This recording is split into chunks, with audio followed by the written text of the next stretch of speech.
भद्रमिच्छन्त ऋषया स्वर्विदा, उन्होंने तपो दीक्षाम तप से दुरग्र अत्यंत उग्र तप किया। ततो राष्ट्रम बलम ओजस्व जातम, विश्व के कल्याण की कामना करने वाले ऋषियों ने उग्र तप किया, तब राष्ट्र को ओज और बल प्राप्त हुआ। अनादिकाल से कैसे हुआ होगा हमको पता नहीं है, लेकिन हमारे सामने पिछले 5 वर्षों में पूरे राष्ट्र की तपस्या हमने देखी। 17 जनवरी 2015 को तत्कालीन शिक्षा मंत्री स्मृति ईरानी जी के घर पे प्रेस वार्ता होती है और उसमें 33 बिंदु दिए जाते हैं कि इसके ऊपर भारत की जनता अपने विचार रखे, हम शिक्षा नीति बनाएंगे। 5 वर्ष करोड़ों लोगों ने, सारे भागीदारों ने शिक्षा के, माता पिता, अभिभावक, शिक्षक, विद्यार्थी, राजनीतिक प्रतिनिधि, एमएलए, एमपी, सबके साथ चर्चा करने के बाद 2.5 लाख से अधिक ग्राम पंचायतों में चर्चा के बाद मुझे लगता है किसी भी नीति के लिए किए गए विमर्श का, कंसल्टेशन फॉर एनी पॉलिसी, इसका भी यह विश्व विक्रम होगा।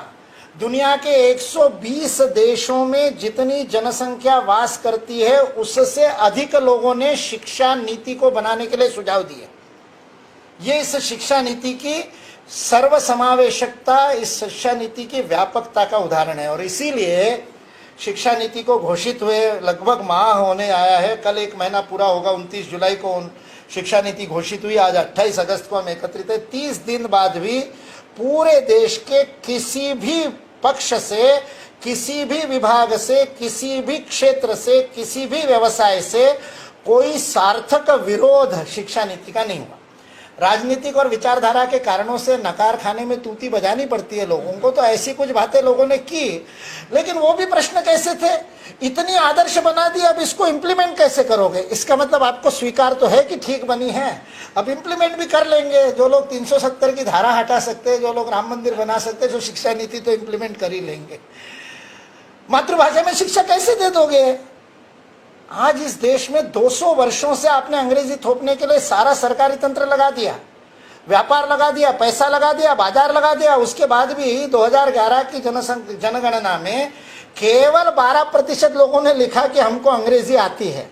मेरे शब्दों पर ध्यान दीजिए, मैंने ये नहीं कहा कि 12% लोगों को अंग्रेजी आती है, मैंने कहा कि 12% लोगों ने लिखवाया कि मुझे अंग्रेजी आती है। उनमें से भी कितनों को आती है पता नहीं, लेकिन 88% लोगों ने तो, इस देश की 130 करोड़ में से 88% लोगों ने तो प्रामाणिकता से, निष्ठा से माना कि अंग्रेजी हमें आती नहीं। तो ये शिक्षा नीति तो उन लोगों की समावेशकता की बात कर रही है ना। नहीं तो मातृभाषा में शिक्षा वाला विषय वो बहुत महत्वपूर्ण है इस विद्यार्थी सहभाग के बारे में। पहली बार स्वतंत्रता के बाद 73 वर्षों में पहली बार ऐसी शिक्षा नीति हमको मिली है कि जिसके 2022 के बाद जब लगभग पूरा लागू हो जाएगा, 5+3+3+4, पहले 5 वर्ष, फिर 3 वर्ष, फिर 3 वर्ष और फिर 4 वर्ष, और ये लचीला विषय चयन, इतना अद्भुत, मन में जो बात है वो ले सकते हैं, फ्लेक्सिबल। और जिसके मन में सचिन तेंदुलकर 12वीं पास भारत रत्न है, इसकी आवश्यकता नहीं रहेगी। सचिन तेंदुलकर क्रिकेट के बूते पर ग्रेजुएट कर सकता है, खेल के विषय लेकर के ग्रेजुएट कर सकता है। ऐसे अद्भुत शिक्षा नीति।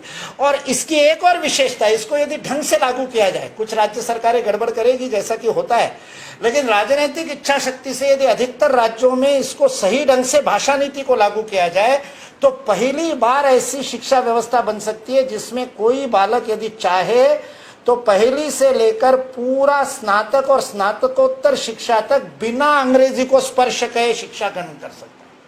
यह पहली बार हुआ है।